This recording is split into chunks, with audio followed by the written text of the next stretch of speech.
नमस्कार दोस्तों, stock market studies में फिर से एक बार आपको बहुत-बहुत स्वागत है। तो आज मैं फिर से आपके सामने कुछ इंपॉर्टेंट कंपनी का अपडेट लेके आया हूँ, तो इस वीडियो को जरूर लास्ट तक देखिएगा।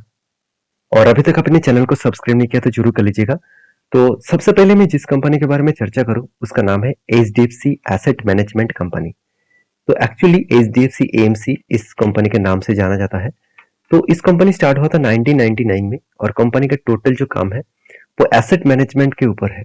इसका मतलब मान के चलिए कोई भी म्यूचुअल फंड वगैरह हो गया, कोई भी मतलब पीएमएस स्कीम हो गया, तो इस तरीके से प्रोडक्ट जो है उसके ऊपर कंपनी काम करते हैं। तो कंपनी का बिजनेस जो है उस हिसाब से देखा जाए तो कंपनी एक एनबीएफसी है, एक फाइनेंस कंपनी है। और इस फाइनेंस इंडस्ट्रीज में कंपनी का नाम जो है वो 8 नंबर रैंकिंग में देखने को मिल जाएगा। क्योंकि इस कंपनी का मार्केट कैप कितना है, करीबन 61,000 करोड़ के आसपास। तो 61,000 करोड़ के कंपनी के होने के नाते भी कंपनी का रैंकिंग मिला 8 नंबर में। तो सोचिए इस फील्ड में जितने सारे कंपनीज है वो बहुत ज्यादा कंपटीशन के अंदर देखने को मिलता है। और मुझे H D F C AMC की एक चीज मुझे सबसे बेस्ट लगा, कंपनी एनबीएफसी होने के नाते भी कंपनी का 1 रुपया भी कर्जा नहीं है, कोई भी कर्जा नहीं है। आप कहेंगे सर ऐसे क्या हो ऐसे कैसे हो सकते हैं कि एनबीएफसी है फिर भी उसके पास कर्जा नहीं है। हाँ, ऐसे हो सकता है, उसके पीछे कारण भी है। पहले बिजनेस को समझिए। देखिए कंपनी एनबीएफसी तो है, मगर कंपनी को ज्यादा से ज्यादा लोन नहीं देना पड़ता है कस्टमर को। वो प्रोडक्ट को लोन के हिसाब से नहीं बेचते, कंपनी सर्विसेज सर्विसेज के हिसाब से बेचते हैं। मान के चलिए कोई भी आपको मतलब कोई आपके पास बहुत ज्यादा फंडिंग है और आप किसी को ढूंढ रहे हैं कि आपको पोर्टफोलियो मैनेज करके दे, आपको फंड को इंक्रीज करने के लिए, मैनेज करने के लिए कोई भी फंड मैनेजर आपको चाहिए, तो इस तरीके से कंपनी आपको प्रोवाइड कर देंगे। जो जो लोग म्यूचुअल फंड काम के ऊपर काम करना चाहते हैं वो भी डायरेक्टली एचडीएफसी एमसी के ऊपर चले जाएंगे। तो यहाँ पे लोग कस्टमर डायरेक्टली जा रहा है, वो कस्टमर को ले आने की जरूरत नहीं है। फिर भी H D F C AMC कुछ फाइनेंस के ऊपर भी काम करते हैं, जिसलिए इस कंपनी का डेटा जो है वो एनबीएफसी के ऊपर देखने को मिल जाते हैं। तो इस कंपनी का जो परफॉर्मेंस है उसको दिखाने से पहले लास्ट कुछ फ्यू डेज का डेटा आपको दिखा दूं। तो देखिए कंपनी के ऊपर पिछले दिनों में 18 तारीख को एक बिग सेल ऑफ होने के बाद भी कंपनी के ऊपर अच्छा खासा डिलीवरी उठाया गया। इसका मतलब क्या है, लोग कंपनी के ऊपर कंटिन्यूसली बाइंग करते जा रहे हैं क्योंकि एक शानदार तरीके से टेक्निकली चार्ट पैटर्न भी बना है। उसके साथ साथ कंपनी के जो रिजल्ट इस बार आया वो भी कुछ अलग लेवल का है। अगर कंपनी का रिजल्ट के बारे में बात करूं तो देखेंगे तो पिछले सालों की तुलना से, पिछले क्वार्टर की तुलना से कंपनी इस बार सेल्स को ज्यादा किया। इसका मतलब ईयर ऑफ ईयर बेसिस को भी बीट किए और क्वार्टर ऑफ क्वार्टर बेसिस को भी बीट किया। तो सब कुछ एक्सपेंस को मेंटेन करने के बाद कंपनी का प्रॉफिटेबिलिटी जो है वो इस बार बढ़ चुके हैं। तो देखिए पिछले सालों की तुलना से कंपनी का प्रॉफिट बढ़ा और क्वार्टर क्वार्टर में कंपनी का प्रॉफिटेबिलिटी थोड़ा सा यहाँ पे डिक्लाइन देखने को मिला। और मुझे लगता है कंपनी का जो परफॉर्मेंस है वो कुछ इस तरीके से सिचुएशन के हिसाब से बढ़ रहा है कि कंपनी आगे चल के एक बड़ा धमाका कर सकते हैं। क्योंकि देखिए इंडिया में अभी भी लोग स्टॉक मार्केट के ऊपर 3% के आसपास निवेश करते हैं, 2.5 से 3%। जहाँ पे यूएस मार्केट में 55% के आसपास और जहाँ पे यूको मार्केट में 35% के आसपास। सोचिए इंडिया मार्केट जब ग्रोइंग मूड में है और जो एक इमर्जिंग मार्केट है तो वहां पे ग्रोथ होने का हाई चांसेस है। तो लोगों के हाथ में पैसा भी बढ़ेगा, इनकम भी बढ़ेगा और तब लोग इन्वेस्टमेंट के बारे में भी सोचेंगे। क्योंकि इंडिया में सबसे ज्यादा यूथ देखने को मिलता है, उस हिसाब से इंडिया में हाई ग्रोथ पोटेंशियल है इन्वेस्टमेंट का। तो मैं इस बात को एक चीज के हिसाब से बात करूं तो एज ए इन्वेस्टर, प्रोमोटर से लेकर एफएसडीएस पब्लिक, हर किसी के पास यहाँ पे इन्वेस्टमेंट आपको देखने को मिल जाएगा। अभी चर्चा करूं इस कंपनी के एक इंपॉर्टेंस पॉइंट का, वो है कंपनी का बैलेंस शीट। ध्यान से इस चीज को देखना, कंपनी के 1 रुपये भी कर्जा नहीं है, कंपनी का फिक्स एसेट भी है और कंपनी के रिजर्व लगातार बढ़ते चले गए। 10 साल में कंपनी का फिक्स एसेट 10 गुना मतलब 10 टाइम्स बढ़ चुके हैं। तो ये कंपनी के लिए एक बेस्ट पॉइंट है, बेस्ट पॉजिटिव पॉइंट है मेरे हिसाब से। H D F C AMC के ऊपर आपको फोकस होना चाहिए क्योंकि इस कंपनी के जो चार्ट पैटर्न है वो भी मैं आपके साथ शेयर करूँ। वो मैंने आपको कहाँ पे ट्रेड लिया था, अगर आप मेरा पुराना सब्सक्राइबर है तो आपको पता है मैंने ट्रेड कहाँ पे लिया था, इस कैंडल के ऊपर। क्योंकि यहाँ से ब्रेकआउट हुआ और ब्रेकआउट कंफर्मेशन भी हो चुके थे, तो मैंने यहाँ पे एंट्री लिया और मेरा जो टारगेट रहेगा यहाँ पे, टारगेट रहेगा 3600 के आसपास और वो टारगेट रहेगा 39% के आसपास। यहाँ पे क्वेश्चन आएगा कि सर यहाँ पे जो टारगेट आएगा वो टारगेट किस बेसिस में आप ले रहे हैं।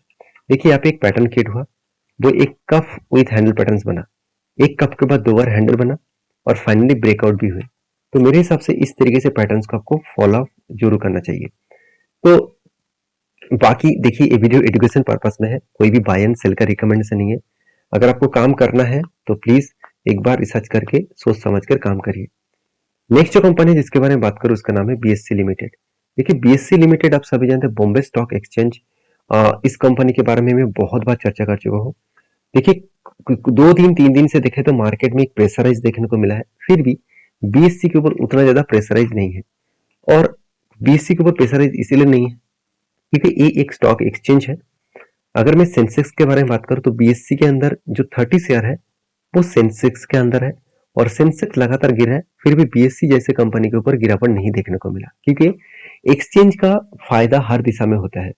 चाहे कोई स्टॉक बेचे चाहे कोई बाय करे तो दोनों दिशा में हो रहा है, क्योंकि जितने सारे लोग बीएससी के अंदर ट्रेड कर रहे हैं उसका डायरेक्टली एक कमीशन आपको बीएससी को देना पड़ता है। तो मेरे हिसाब से आपको एक चीज याद रखना है कि बीएससी जैसे कंपनी के ऊपर आपको फोकस होना चाहिए, क्योंकि इंडिया के नहीं ऑल ओवर एशिया के सबसे पुराना स्टॉक एक्सचेंज है और सबसे पहला स्टॉक एक्सचेंज है। और कंपनी का स्टार्टिंग हुआ था 18 सेंचुरीज में, 1875 में कंपनी स्टार्ट हुआ था। तो सोचिए कितना पुराना स्टॉक एक्सचेंज है हमारा इंडिया का। तो 1875 में स्टार्ट हुआ और आज तक कंपनी का परफॉर्मेंस धीरे धीरे करके आगे बढ़ा। देखिए लोग पहले स्टॉक मार्केट को नेग्लेक्ट करते थे, बीच में बहुत सारे क्रैश भी हुआ, हर्षद मेहता का बहुत बड़ा एक मतलब नेगेटिव इम्पैक्ट मार्केट के ऊपर पड़ा, तो जिसके लिए लोग मार्केट के ऊपर भरोसा करना ही छोड़ दिए।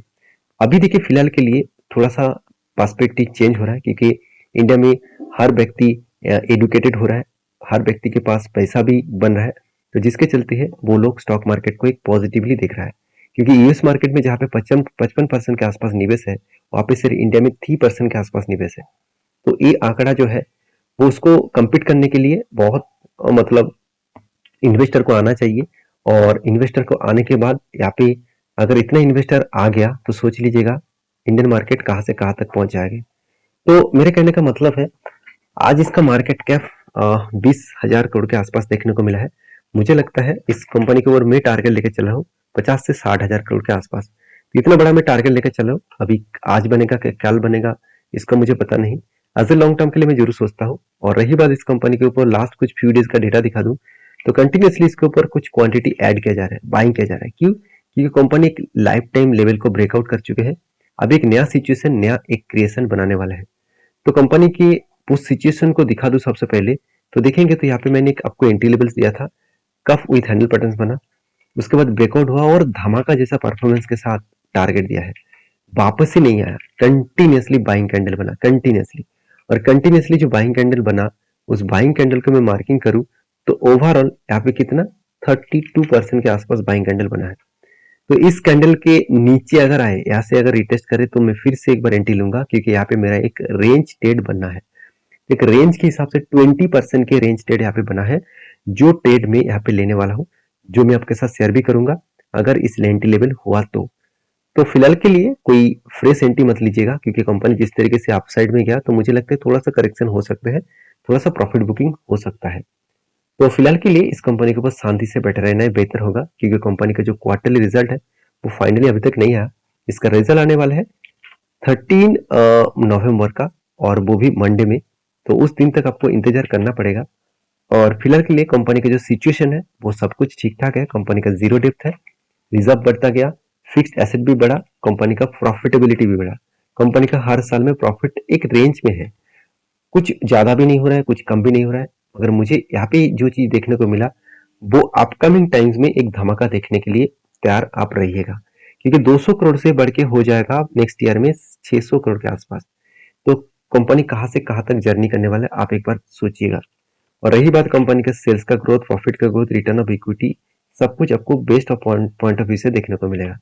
एज ए इन्वेस्टर यहाँ पे आपको नहीं दिखेगा, मगर यहाँ पे कोई मतलब प्रोमोटर नहीं है, बाकी इंस्टीट्यूशन ने अच्छा खासा माल उठा कर रखे हैं। तो आपकी क्या राय है इस कंपनी के ऊपर जरूर कमेंट्स करके बताना। नेक्स्ट जो कंपनी जिसके बारे में चर्चा करूं उसका नाम है एल टी टी एस। तो एल टी टी एस जो है वो एक देखा जाए तो एक आईटी सेक्टर से बिलोंग करने वाला कंपनी है और एल&टी ग्रुप के ही कंपनी है। अगर मैं इस कंपनी के डिटेल्स के बारे में बात करूं तो कंपनी के जो बिजनेस है वो आप देखेंगे तो कंपनी हाईटेक टेलीकॉम सिस्टम के ऊपर, मेडिकल डिवाइसेस के ऊपर, प्लांट इंजीनियरिंग के ऊपर, इंडस्ट्रीज प्रोडक्ट्स के ऊपर एंड ट्रांसपोर्टेशन के ऊपर, तो अलग अलग लेवल कैटेगरीज के कंपनी प्रोडक्ट बनाते हैं। तो 53 कंट्रीज के ऊपर, वर्ल्ड के 53 कंट्रीज के ऊपर कंपनी प्रोडक्ट को सेल करते हैं और फॉर्च्यून 500 के कंपनीज में इसका नाम आपको 69 में देखने को मिलेगा।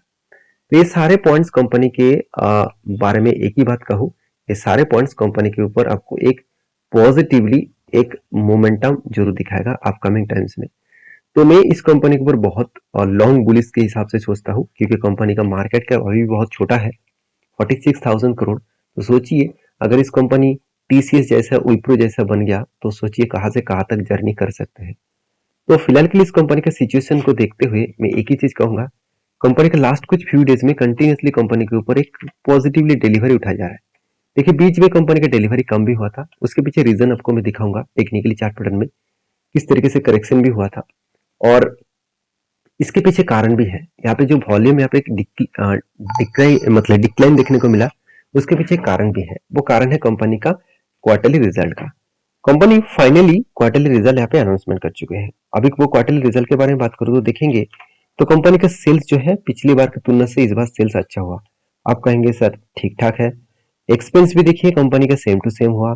कंपनी का प्रॉफिट जो ऑपरेटिंग प्रॉफिट है वो भी ठीक ठाक देखने को मिला।